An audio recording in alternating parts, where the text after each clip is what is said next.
各位观众，大家好，欢迎收看国际焦点访谈，我是主持人于文琪。美国对中政策自从川普上台之后呢，是有很大的转变。虽然华府目前的声浪是一面倒，以鹰派为主，但是呢，还是有很多不赞同的学者专家。那今天的来宾是白洁曦，约翰霍普金斯大学的中国研究教授，他是华裔的混血哦，妈妈来自于台湾，也是当今可能多产量的中国学者之一。他本来是在康奈尔当教授。他对当今鹰派为主的中国政策批评甚多，认为美国当局的许多政策呢是在挑衅中国，包括是对台政策，并且质疑一中政策是否已经改变。虽然是口头上不这么说，他担心呢华府人士，尤其是国会不明白北京的底线，为了政治短利而造成出错。尤其是现在的政策呢，几乎都是以可能会发生冲突为前提来做准备，而不是以如何合作来做前提。那他对台湾民进党执政的政策呢，过去也有很多的批评。他认为民进党有台独倾向，虽然口头不说。他担心呢，如果北京认为未来没有统一或者是类似的可能性，会很危险，因此他认为不能让北京觉得美国或是台湾已经放弃了一些未来的可能性。那支持他的人其实也不少哦，这一派的学者大多不在华府的智库圈，那很多呢，对于华府目前都是一言派的气氛，其实很不屑，认为是政治人物炒作，不以美国利益为主。那我们就以下请看我们对白洁曦的专访。Welcome to TVBS Meeting Room, where we tackle global issues with a view from Taiwan. I'm your host, Wenqi Yu. Today's guest is Jessica Chen Wise, professor of China Studies at Johns Hopkins University. She's formerly with Cornell University. Jessica, in my view, is one of the most prolific scholars on US-China relations. She also tends to be more critical of the current hawkish US policy towards China and does not mince her words when it comes to criticizing the current Taiwanese administration's policy toward China. While not mainstream in the DC world, her view is widely shared by many longtime China scholars. So let's hear her views. Welcome, Jessica. Thanks so much for having me.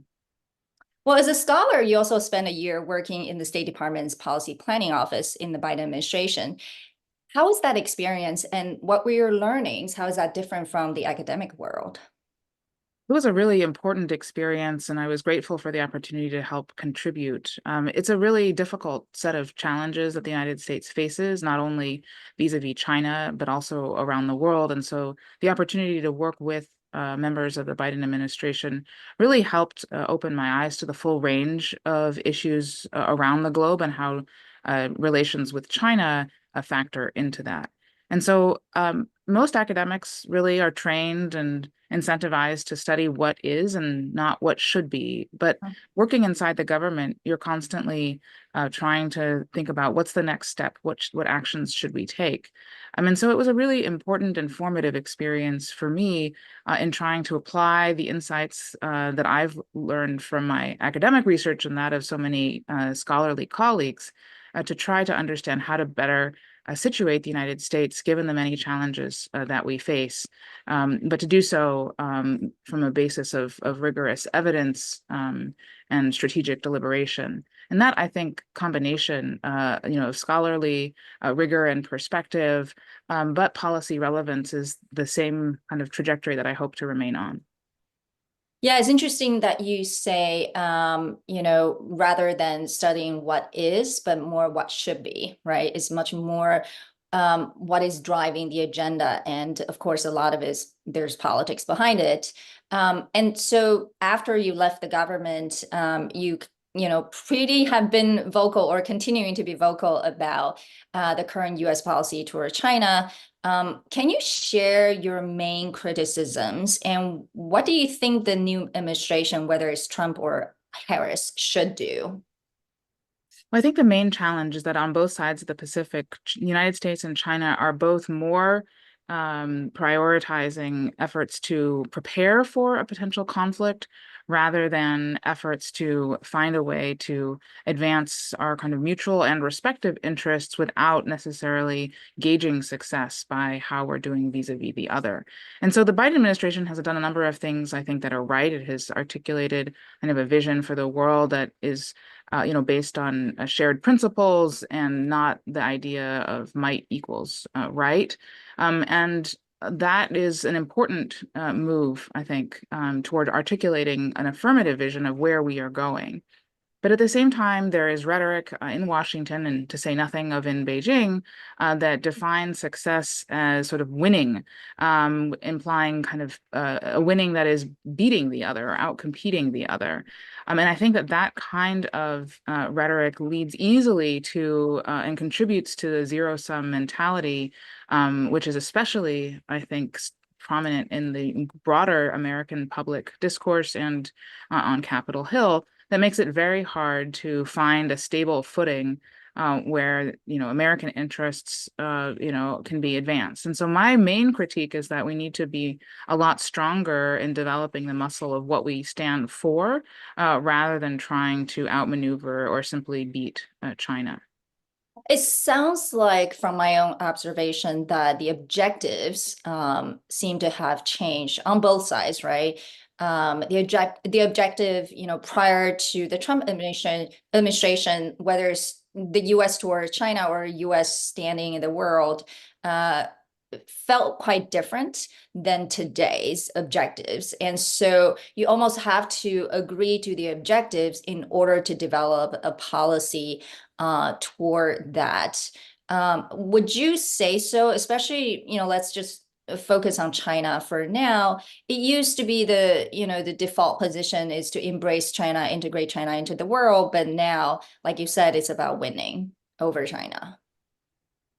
I think there's still a set of folks who are still of the belief that a China that's working inside the system is better than a China that's spoiling for a fight on the outside of the system.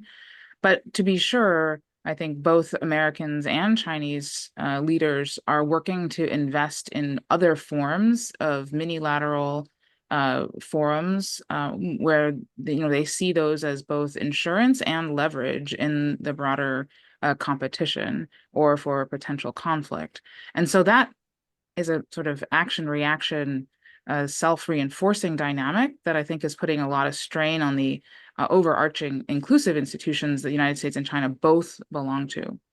That's not to say that there isn't effort at the United Nations to make progress on things like artificial intelligence, but I think that the bulk of effort still is placing this kind of almost centrifugal force, pulling the countries apart, despite the two countries' interest in stabilizing the relationship. Yeah. Well, it's obviously Taiwan is a critical part of this relationship. And I want to mention a foreign affairs article that you co-author with Bonnie Glaser and Thomas Christensen last year, that you argue that the US must reassure and not threaten China in order to deter China from invading Taiwan. Tell us what the main thesis was. Well, the main thesis is that deterrence is a combination of threats and assurances, and that only investing in greater threats and military capabilities won't actually achieve effective deterrence. And this is advice that's directed, of course, at the United States, but it's true of all sides of this equation. Taipei, Beijing, and the United States in Washington, I think decision makers should realize that, going back to the famous theorist Thomas Schelling, that if you only invest in threats and don't make clear that these are conditional threats, that if the other side exercises some degree of restraint, they won't inevitably be punished or face the loss of their interests. And so it's not a blanket form of reassurance that we are suggesting. This is not the same as concessions or appeasement.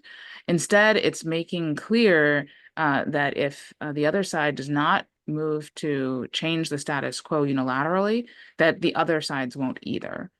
Because without those kinds of assurances, all of the military saber rattling or demonstration of resolve won't actually be successful in bolstering deterrence. Yeah, I think some people may argue that, between reassurance and deterrence, basically, these two, where's the sort of the right balance, right? Some people may argue that in the past there were too many reassurances, not enough deterrence, and now it needs to be different. Obviously, from certain people's point of view, there's too much threats, and so I want to come to Taiwan specifically, because you seem to think that the U.S. Has slightly changed its position. What makes you think so? And then second, what do you think has compelled the U.S. to make those changes, even though it claims that it hasn't? And third, what do you think a new administration's policy toward Taiwan should be?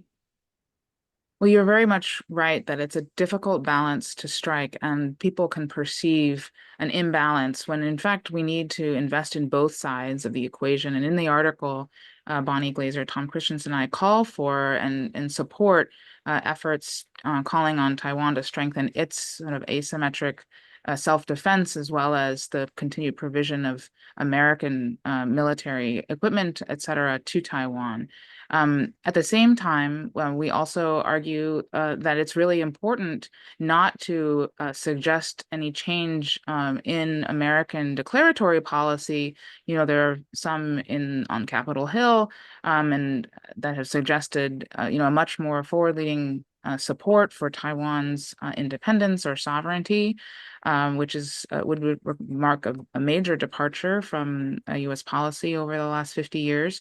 And President Biden, has suggested on numerous occasions when asked that the United States would fight for Taiwan, which of course is a possibility, but that sort of blanket statement, that unequivocal statement, would represent a move which, I think that he and others think that this is important for signaling American resolve and will to fight, but they're missing a crucial ingredient, which is under what circumstances. And I think that it's important that the United States, whatever administration follows this one, continue to uphold a stance that makes both sides of this equation quite credible, which includes the efforts to discourage unilateral steps by either side, including on Taiwan, to change and make sort of clearer this sort of de facto, but perhaps even permanent separation. Those moves, in terms of changing the political status quo, are quite destabilizing if they're done unilaterally. And so it's that balance that I think is quite tricky, and I worry that many in Washington don't recognize the potentially destabilizing effect of their political statements in support of Taiwan. Yeah, I think you mentioned the word perception, which is very important, obviously, in international politics. How does one side perceive the other side's move? And as you said, right, President Biden has said 4 times that he would help defend Taiwan, and now definition of helping Taiwan, supporting Taiwan, what does that mean? And of course, that how is that perceived by Beijing? Is that viewed as provocative, changing the position or not? Some people argue it's not, some people argue it is. And so, same thing with Taiwan and China cross-strait relations is very dynamic and have become very tense in recent years. And it is undeniable that in Taiwan, people's identity and views of China have evolved over the years. And so, as a scholar, how do you explain this evolution? And do you think the cross relationship might change again? Well, as you know, there have been major changes on the island since, there was the Civil War in the 1940s, and then, of course, the democratization, successful democratization of Taiwan. And simply that experience of decades of living entirely apart, and then Taiwan's thriving economy and society, has really, of course, created a natural shift in identity with generational change and turnover. And so the question is, to what extent can this continue to, what's the best way to protect this? And I think that there are those on Taiwan who are certainly hungrier for, greater international recognition, which is understandable. At the same time, we still live in the real world, and I think many of those who care a lot for Taiwan, including, my mother was raised in Taiwan, I think would like to be pragmatic about making sure that, again, balancing the need to resist Chinese efforts at intimidation and coercion, while also recognizing that pushing the envelope too far could bring down the very sort of coercion and even in the worst case, an armed attack that these efforts seek to avoid. And so it really is threading that needle and preserving what Taiwan has earned. That is, I think, a really important but also very difficult set of choices, as Richard Bush has noted. Yeah, I think again, right, coming back to what is the right balance, as you mentioned, the ultimate, if the objective is to preserve Taiwan's current status, what is a better way to ensure its security?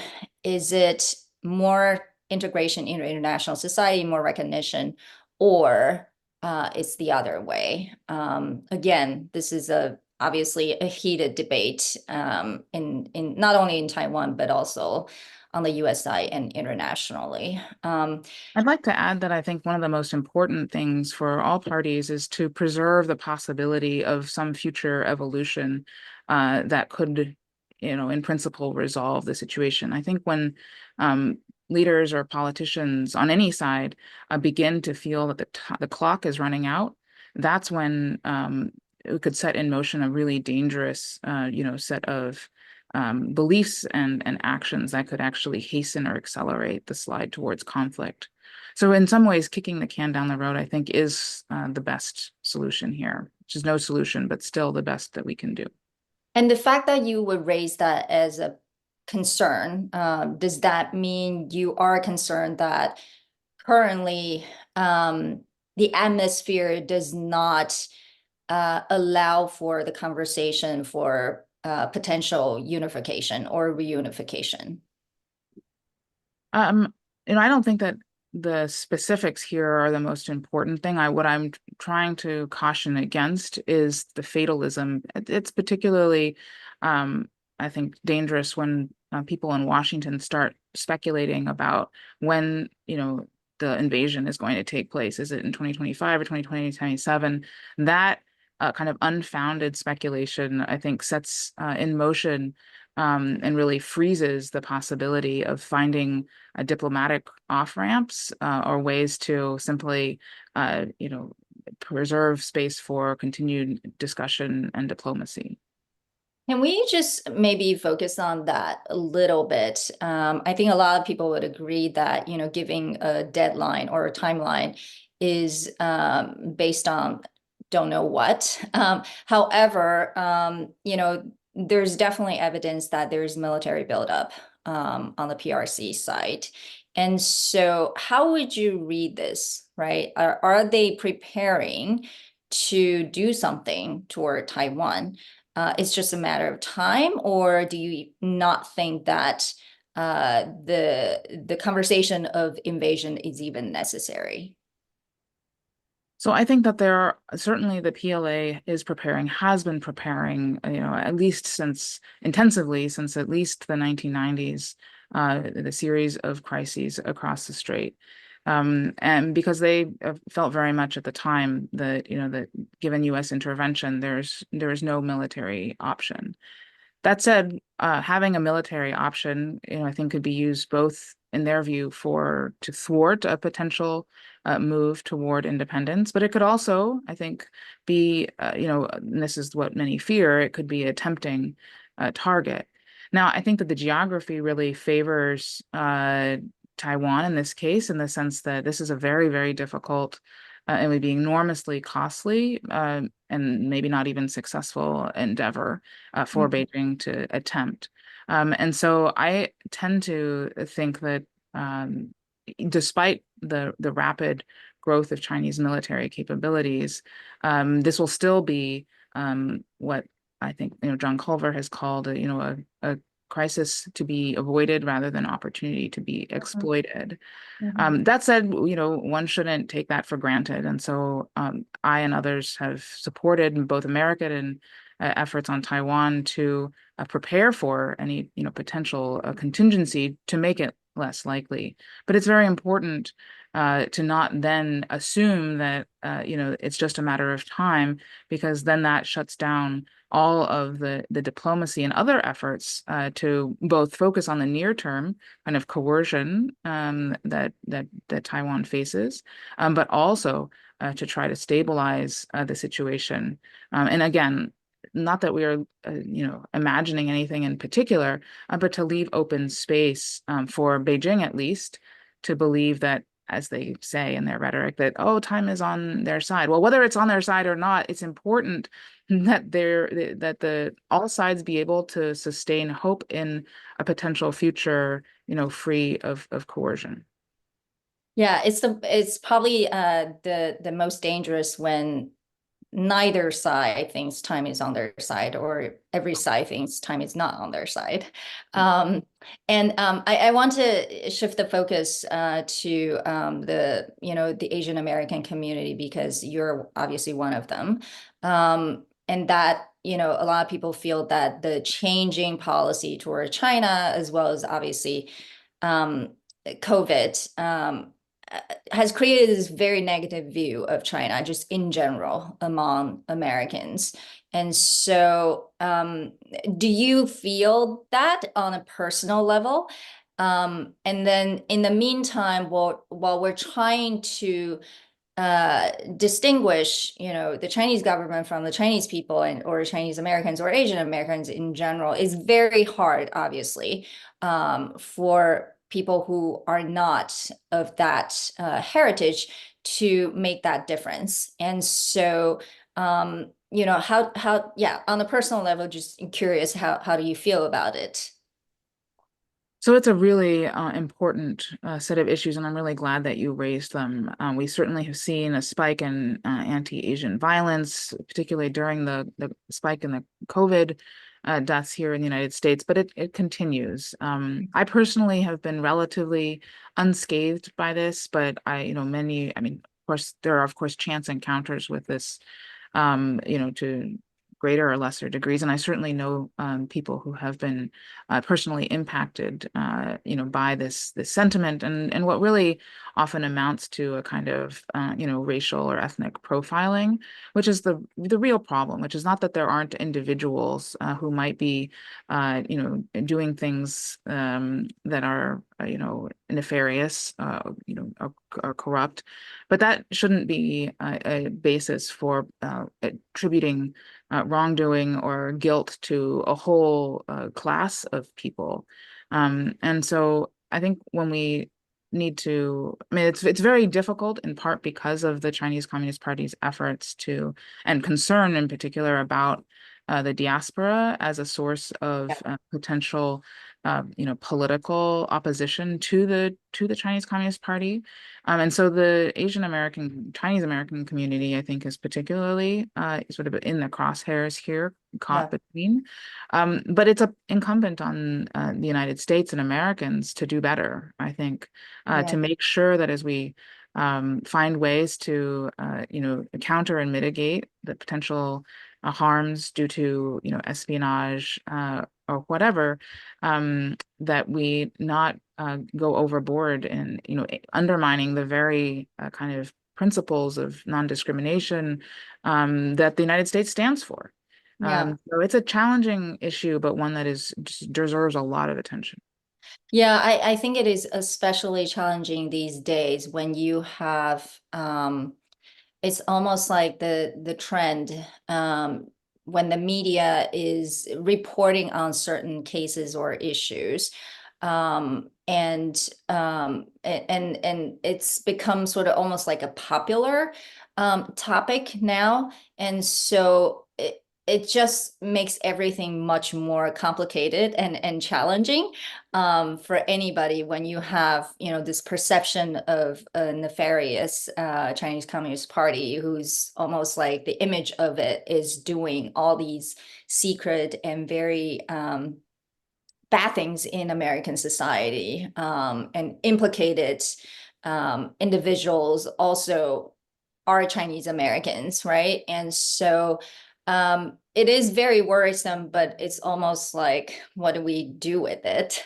And I definitely agree with you. I think the US government also needs to show some leadership. So I want to ask the last question. Does China matter in the upcoming US elections? We know there's a very important presidential debate tonight in the US. Do you think China will come up? I don't think that China looms very large in this election, in part because the Biden administration has been careful over the last 4 years not to take any actions that could possibly be construed as soft on China. And so it may pop up here or there. I don't expect any specifics, particularly. I think there's a lot of attitude and underneath that, exactly what policies will be implemented by under either candidate. I think there's a lot of room for speculation. Overall, I expect some kind of veneer of, we're going to stand up to China, or we're going to win the 21st century, whether it's through tariffs or some other more targeted mix of controls on technology exports or et cetera. So I think it will probably appear briefly, but otherwise pretty much go by, because, neither candidate, I think, will very much stick. But we'll have to see what happens. Yeah. Well, maybe in some way it's a good thing that China is not the center of the conversation. But, we hope to have you back. Thank you so much for having a conversation with us today, especially sharing a view that is not, usually viewed as the dominant and mainstream Washington, D.C., very hawkish view toward China. Obviously, that's very important as well. So we hope to have you back, perhaps after the elections, so we know which administration is going to be in power. And at that time, there's going to be a lot of speculation of what a new administration's policy toward China will be. So thank you so much, Professor Chen Weiss. Thank you.